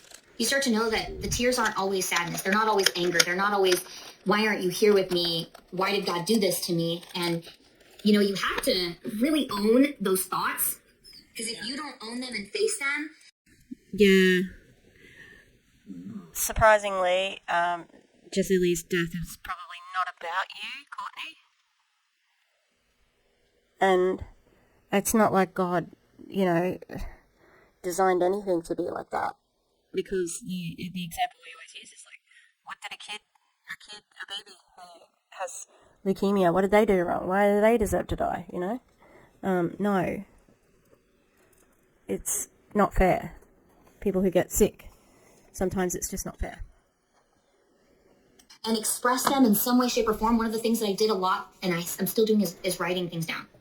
I'm just journaling, because grief really has taken my memory on its own roller coaster as well, knowing that it was like an elephant, and now I'm really just trying to find new ways to keep things anchored in that I want to remember. And so writing them down has been a really, really helpful part of that process, to feel, to cry, to experience, to just sit with my grief and how it comes up. And I know that I'm really grateful that I get to do it at home or wherever I am. Like I work from home, I work from my phone, and I don't want you guys to think that you can't just stop in a moment and feel your grief no matter where you are. If you have to go back to work and all of those things, like.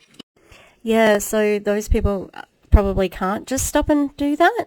So it is a privilege that you are able to do that, because the particular business you're in relies on exploiting people underneath you to pay for your lifestyle so that you can process the death of your best friend who also exploited other people. You know, I'm not feeling very sorry for you at this point in time, because it just seems like there's not a lot of appreciation for the privilege you have there. Our love is with you. Like, just bring that journal and just write and sit with your feelings and allow yourself to process, and don't allow anyone to rush you through that. Yeah, and that's healthy grief. That's really what it Okay, looks thanks like to to experience experts. healthy grieving. Because, my work often speaks about time does not heal all the wounds, right? Like, there's some things that just inevitably change us, and feeling it and facing it is necessary. Otherwise, it stays and stays and stays and stays in such a disempowering way for long periods of time. And I know firsthand, like when my father died in 1998, it was too much. My father was the closest person to me. It shook me to my core, and processing grief at that time was too much. I was 19 years old. It was, for me at the time, easier to check out of that and try to be busy and distract myself and, go on a journey. But That's years and years processing later, it. somewhere around 27, when I slowed down, there it is, right? There's no getting away from it. So I just want everybody who's tuned in to, be with this idea of healthy grief, allow yourself to feel, be with your emotions, share, talk about your person. It's okay to cry. Yeah. It's okay if you have a rough day. It's okay if you have a rough week, right? The human experience is complex, but don't rob yourself of the human experience trying to avoid parts of it. I think that's super key. Not only allowing yourself to feel the love, but allowing yourself to receive it as well. In this process, sometimes people just, they want to be there to support you. And so allowing those people in is also really healing in this part of the journey. And you said something of, in processing, you said when you were younger. For me, when I was younger, when I would lose people, like my grandpa was an undertaker. For those of you who don't know, like, he actually, if people pass away, that was where he would come from the funeral home. He worked for the funeral home, for the morgue. Like, he was this person that would come and take the person that you lost and then take them wherever they're supposed to go, if they're being cremated or if they're, being, autopsies, etc. Like, he takes them exactly where they're supposed to go. And so I was in the funeral home from as long as I can remember, until my grandpa, even my stepdad worked for them, until my grandpa retired. So hearing these stories, it was like I was very much so detached from grieving. I lost my great grandma, who's like my person, when I was 4, 5, and I still remember asking people, like, some people tried to say she was asleep, like at 5 years old, that's what they wanted to say. And then other people kind of walked me through different examples of that. And I had even lost a friend that I was close to. And then when I lost her, we weren't as close, and even not necessarily fully processing that. So this was really, truly, at 34 years old, the first time that I had ever really felt this level of grieving. And I had lost like aunts and I had lost cousins, and just like I've lost people. This is the first time that I've lost someone, and not only lost them, I was there in the room when she transitioned. And so it's like you said. That's interesting. I had thought towards the end that basically it was more the family that was there for her, and that the Private Squad were kind of making a nuisance of themselves, and there was some weirdness going on. So I'm surprised. Does she have any reason to lie about that? No. But you would think that might make you have more reverence for the moment. Do you know what I mean? Like, interesting. Very interesting. It's very, very personal. And it's also extremely helpful that although you know that no one actually understands exactly how you feel, because they can't, it's very personal. No one can. But it's so helpful to listen and open yourself up to receiving and hearing other people's stories and how they process. And it's just really, really powerful when that having such a public loss that I was able to receive so many different examples, like you right now sharing losing your dad and like not being able to process it at 19. Like, it just gives a new perspective. I'm like, wow, it sucks, but at the same time I'm able to process and I'm able to feel, and I don't have to rush it. I don't have to go It may not be processed yet. Back to a job and have a boss looking over my shoulder while I'm trying to get work done. Like, my work is going live and I can cry with y'all on live video and not think twice about it. And in my stories, I get to show up authentically like I want to. So you can cry without thinking about it at all, really? I don't know if that sounds very genuine to me, but yeah.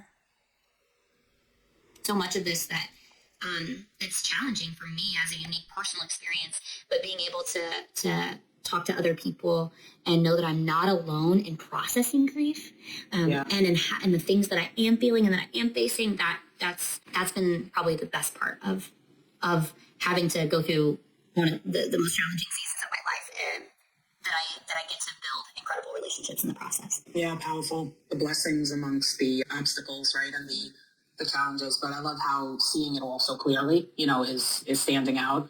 There's so many good things. I feel like there's so many places we could go. For the purpose of time, I'm going to segue us, though, into the speed round, right, which will be sort of the cherry on the pie, if you will. No right or wrong answer. I'm going to ask you 4 questions, to sort of transition us and just go away and feel guided. Okay. Do you have any questions before I start? No, I'm excited for this. I love. Yeah. Let's do it. I'm excited. No questions. Number 1, what is next for you? That's a loaded question. What is next for you? What is next for me? So I am really currently excited for, like I said earlier in this, I know that there's 2 more years of just back and forth roller coaster, figuring this all out. What's next with this or that or the other, etc. And overall, I have had this same vision, and what I'm most excited about currently is traveling and just connecting with people in person, whether it be, meet and greets and taking my family on tour and Meet and greets? You're not a celebrity. What do you mean? And taking them on tour? Like, do you just mean going on a family holiday? Because again, you're not a celebrity. People were excited to see Jessie Lee. Weirdly, I don't think she's that special, but a lot of people liked her. That's an interesting answer. Traveling to different countries, experiencing Italy for the first time is happening this year. Just living my life in the now. Like, I think that's really the biggest theme of where I'm going and where I'm heading next is connecting and being not only online but in person, and allowing that online, allowing the in-person connections and building to be what is shown online. That you get to do both. I think so often we overthink what we show online, and then we overthink traveling because it's like, can we sit? But they go hand in hand, and so. Hang on, I need to listen to that again. Traveling, what goes hand in hand? Oh, I'm confused.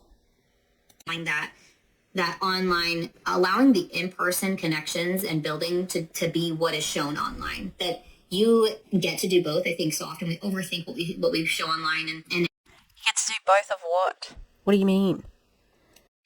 And then we overthink traveling because it's like, can we sit? But they go hand in hand, and so. Can't waste it? Is that what it... What? Oh, I'm so confused. What does it all mean? So are you traveling next? Is that what you're doing? That's the next phase is really just taking the online and still building online heavily, but really being in person and connecting and meeting people and traveling and touring and all of the things. We started off with being in New York for my first time, right? And so many new places I would experience, and how magical that was. That event cost nothing. It was it was for free in Central Park, and it was the right people in the right environment. And Yeah, because it was just a fucking ketones thing. Like, obviously. What do you mean? It was a free event. And that was when Jessie Lee was alive. So when did you go to New York? And all you've been to do in New York is to drink ketones in Central Park. I don't know, there's lots of other things you could do in New York, I'm sure, that are better than that. And you're not touring, you're just taking a holiday. You're not a band or a singer. You're not on the Eras tour, you know? You're just going on a holiday. And I want more of that. And so that's really what's next for me is continuing to build our business and leading people into building those 6 and 7 figures from their phones and just taking that online experience offline. So good. Just same. So what have you got coming up? Exactly the same thing as what I've always done, building 6 and 7 figure earners on the phone. Yeah. So you just went through all that growth, all that development to be doing the exact same thing. Right. So good, so good. What goals of encouragement do you think Jessie Lee would offer to you during this season of your life? She has already, actually. I don't really have to think about it. I told you guys, if you're open to signs, they're sending them to you. And I know what a powerhouse my best friend was physically in this world, spiritually in this world. She's even more powerful. She talked about omnipresence, like she's got it. And and I don't really care what people think about me saying that at all, because it's my journey, it's my process, and that's not to be rude or anything. I just have people that want to be naysayers about that. And if it helps us and it helps my kids know. Do people want to be naysayers about it? No. It's just that you can read whatever you want into the signs, but Jessie Lee Ward was not a very good person. She was ableist, she was fatphobic, she was racist. Has been, she's used possibly transphobic language, like where we had definites with gender, but she was actually pretty good at staying away sort of from that. Because she weighed in on like everything else, especially with like the racism. She wasn't a very good person. She smacked your child as well. So if you're reading good messages, then so be it. But you've got a bias. So it's not like she's going to be sending bad messages, That like Jessie Lee's here with us. My daughter's like, Mom, she's at our house all the time, don't you think? I'm like, maybe, yeah, probably. But Mom, we have a lot of people she loves in our house. We got the dogs. Then there's 5 of us. I'm like, yeah, you're right, baby. She's like, so I know what she would say to me. First thing that she said was, and it's literally the background on my phone is all is according to plan. That was a direct message from me. And then there was also another message that wasn't just for me, and that was right after that, through a person speaking, and was like, she does not want me to interpret her words. She says, do not interpret what I'm saying. You need to repeat it. She's like, she is not happy with me right now. Like that's so Jessie Lee, you know what I mean? So it's I've known when it's her and when she gives signs. And she also said in that moment, I am removing all obstacles. I'm making miracles happen. And I'm moving mountains. I'm removing all obstacles, and I'm making miracles happen. And so that gave me my patience. That gave me everything I needed, that I know that it is all being divinely guided. All is according to plan. And that that doesn't mean that when God sends a boat, you don't get on the boat because, all is according to plan. Jessie Lee is sending me a sign. No, that is your sign. It's open your eyes. It's be open to receiving. It's the sound is out of sync. I apologize. Yeah, I think you might need to be a little bit careful there, Court. We're friends. Because she's not really sending you signs. So just make sure. God damn, just make sure that, I don't know, that you're safe, because, she's not really actually sending you signs, so, it's a little bit weird. Acknowledging that, we weren't on this podcast sooner for a reason. Exactly. I wouldn't have been able to deliver the way that I am today if we would have done it sooner. I wouldn't have given the same answers today. I probably would have cried a lot more. Not that there's anything wrong with that. It's just that I would have felt a lot more emotional doing it, so, yeah. it fires me up because I'm like, she talks to me all the time, you know, like she's always there with me. And that's been such a blessing. I love that. All is according to plan. Powerful. Okay, number 3. Name one song that's on repeat in your playlist these days. Well, the first one I listen to a lot of worship that has definitely helped me in the process as well, because I've just reconnected with my faith and with God, and just so I've got a lot of those praise, like I can hear like huh, huh, huh, and I'm just like woo, I'm clapping and I'm singing in my car. But the other one that I really love, like, come on, man, Beyonce. I mean, I love Taylor Swift. I'm not a Swiftie necessarily, but I love her and like what she stands for in business. She's so strong and empowered, like all these things. But Beyonce getting number 1 as the first Black woman in the country artist, I'm like, this ain't Texas. This ain't no hole. I'm learning all the words and like the dances. Like, I just love that song so much. So anything that can put a smile on my face and bring me joy. Yeah, I have a lot, but those are the 2 that came to mind. Okay, that's perfect. Great. All right, and number 4. What words of wisdom would you like to offer the woman in the mirror? Words of wisdom to offer the woman in the mirror. It's interesting because so often we're asked in the past or to the future, you're literally saying, look at yourself and tell yourself something right now. Trust yourself. You know exactly what you're doing and how to do it. And you are more powerful beyond measure, you know? You have this way to connect with people, and the right people are being brought into your life and being removed from it in the process. That the next wave is unfolding exactly how it's supposed to, and there are no coincidences, only synchronicities. I love that. Yeah, that makes me, my mom says to me so often, there's no coincidence. This is cliche after cliche, Pinterest quote, cliche, Pinterest quote, Pinterest quote. That was really non-specific, her worship music, you know, like, it was just like, clap, yay, woo, whatever. And we do not stand Beyonce at the moment because she had her movie playing in Israel, and I saw like pictures of people, you know, in Israel, like using her songs as a background for genocide, and she was like, I don't care to change that. We're just going to keep playing my movie in Israel, even though they're committing a genocide at the moment. So that was disappointing, because she has also used the Black Panthers in her imagery for her album and stuff, and the Black Panthers were pro-Palestine. So, yeah, disappointing. But yeah, what would you say in the mirror? Yeah, just same old shit. There's God incidences, and I love that because it's just like everything is divine and happening, you know, spotlighting the people coming in, the people leaving. Everything is as planned. Yeah, and we get to choose because we have God gives us that too. You know, like, we get to choose. Get to. We don't have to, we get to. Yeah, and you know, one of the personal development companies that I've taken a lot of workshops from often points out, even choosing not to choose is a choice. So it's super powerful. Jesse Lee would always say, whether or not you're creating the culture intentionally, like if you're either creating it intentionally or someone's creating it for you. Yeah, exactly. Yeah. I love that. And Courtney, where can the people find you? I am on all platforms. You can actually, even Facebook /Courtney Shortney. I spell Shortney like I spell Courtney, Courtney, and then Shortney with the SH on the end. And I also, I'm on Facebook, I'm on Instagram, I am on TikTok, really getting back into rebuilding the content that I'm producing and getting back to the podcast as well of Unleash Your Inner You, which is also on all platforms. So I'm excited for the next phase of that experience too. I think it would be really powerful to have you on there. And thank you for asking.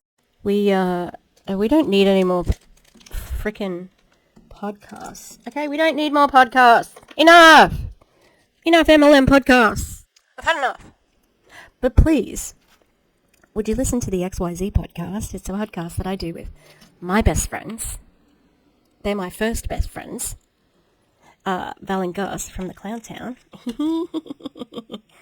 Sneaky. No more podcasts after our podcast. But the XYZ, it's not a self-development podcast. It's a pop culture podcast where we talk about, most of the time we talk about stuff that we don't really know, and we just are really thankful, Gus and I are thankful to Val, who compiles a list of the things that have happened, and we read them out.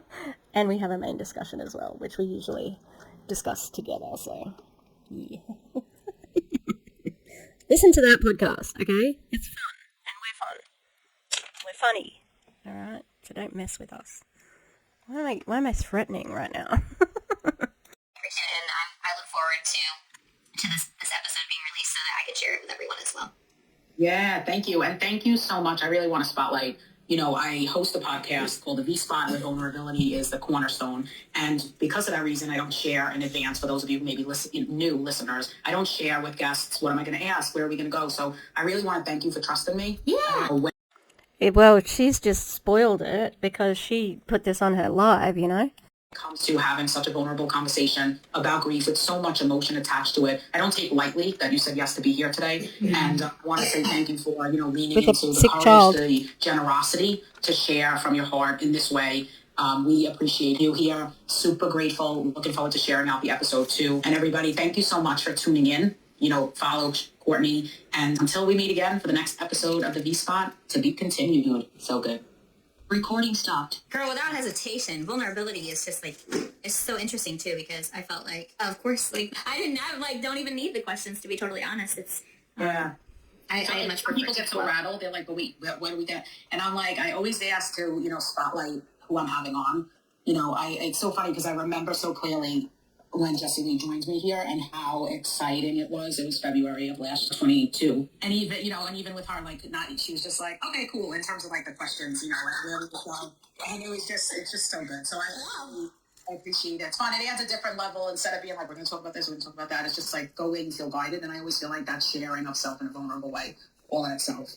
Amazing. It was so good to spend with you. You too, babe. I appreciate you. Thank you for having me again. Absolutely. And then I'll connect with you in the DM just about the logistics. Okay, sounds good. Right. Appreciate you. You too. Ciao. Ciao. I love her. I won't be saving this so that you guys can get the podcast on whenever she drops it. I think she said next Wednesday is what she said. I might be doing a coaching call right now, and I don't know if she wants it live. Hello, Kim. Hello.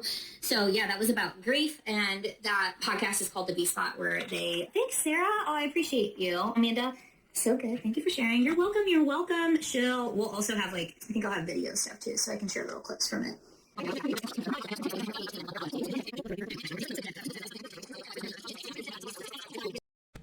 My God, I'm going to fast forward this bit because it's just her saying some stuff about checking messages and it's boring AF. I know I threw him the blanket, but he's hot, so just piggies. She's been looking for him too. We didn't know he was there. She's like, He came in for me. He just wanted to spend time with his mama. Whale. Yeah, and you ignored him. I have both of them? Where's he? Oh, just laying Yep, and you ignored him while you just threw a blanket at him. on the floor. I don't need to get rid of that other flat dog bed that sticks in bone shape. She's peeing on it. It stinks. I'm like, she's been on 2 or 3 times. get the thing out of there. I didn't know that. I don't know why she's doing it. If you knew that, why are you leaving her alone? You should have gave me. Dogs pee because they have anxiety. I know that because my dogs pee everywhere. And they're anxious because they get in trouble for barking because they bark as well. I feel like we're not even going to be able to have fake grass outside either. At all.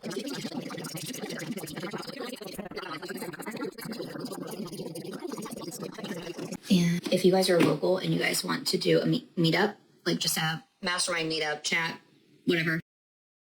Agreed? Because you're a celebrity? You guys can send me a DM for meetup and I'll let you know. St. Louis.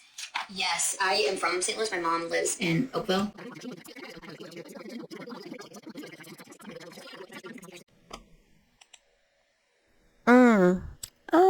Yeah, I don't know about that.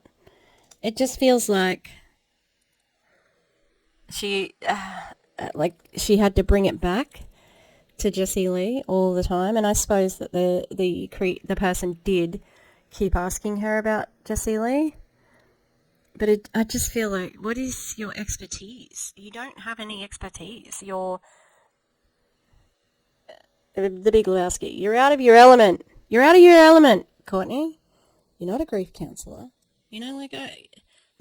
Because it didn't feel like she was just saying things from her point of view. It definitely felt like advice. This is how you deal with grief. And it's like, yeah, okay. Or they could go to a counselor or a psychologist,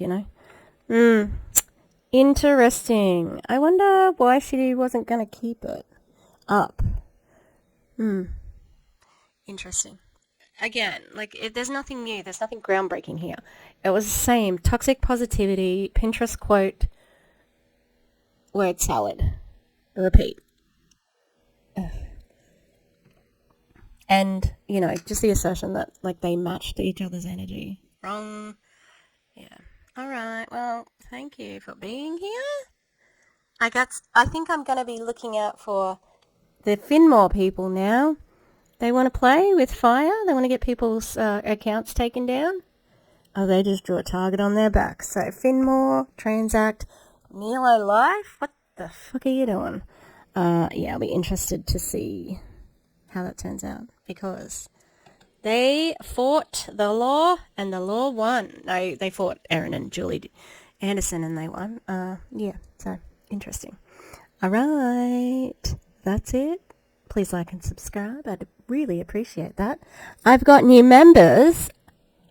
Amazing. Thank you. I'm so excited to have new members. Yeah. And yeah, keep an eye out. I think I am also going to do an Optavia video soon. So yeah. All right. Have a good one, everybody. I'll see you next time. Bye. Thank you to the Echo members. On the Gremlins level, we've got Rosie Path of Stones, The Eclectic Mima, Lisa Hans, Lynn Wig, Mountain Crystal, Rutro Rachel, Danny Masters, and Trigger Strudwick. And on our ghost tier, we've got Demi, The Clown Town, and Katie Murph. Thanks guys, love you.